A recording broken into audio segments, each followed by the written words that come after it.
माझे नाव समृद्धी शहाजी. मी कमी इयत्ता 4थी मध्ये शिकत आहे. माझे शाळेचे नाव गोदावरीबाई पोद्दार मराठी प्राथमिक शाळा सांताक्रूज. मी आज तुम्हाला टिळकांविषयी माहिती सांगणार आहे. माननीय वर्ग शिक्षिका आणि माझ्या बालमित्र मैत्रिणींनो, नमस्कार. आज मी तुम्हाला टिळकांविषयी माहिती सांगणार आहे. ती तुम्ही शांतपणे ऐकून घ्यावी अशी मी आपणास नम्र विनंती करत आहे. स्वराज्य हा माझा जन्मसिद्ध काय आणि तो मी मिळवणारच असे सिंहगर्जना करणारे लोकमान्य टिळक भारताचे महान पुढारी होते. लोकमान्य टिळक यांचे पूर्ण नाव केशव गंगाधर टिळक.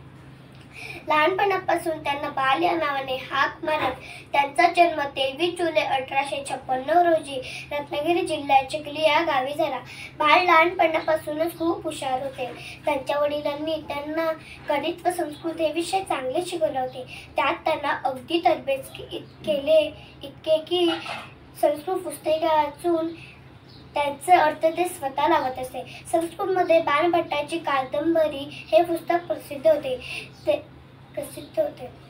त्यांचे वडील ते पुस्तक नेहमी वाचत असे. आपल्यालाही हे पुस्तक मिळालेच पाहिजे असे बाळाला वाटले.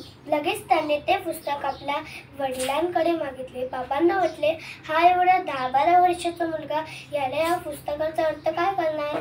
पण बाळाला वाईट वाटू नये म्हणून त्यांनी एक अट घातली. तो अंकगणितातले उदाहरण सोडून दाखव, मग मी तुला हे पुस्तक देईन. बाळाने लगेच ती अट मान्य केली व पाटी पेन्सिल घेऊन बसला. उदाहरण खूप कठीण होती तरी दीड तास प्रयत्न करून बाळाने ते उदाहरण बरोबर सोडवले व आई वडिलांना दाखवले. आई बाबांना खूप आनंद झाला.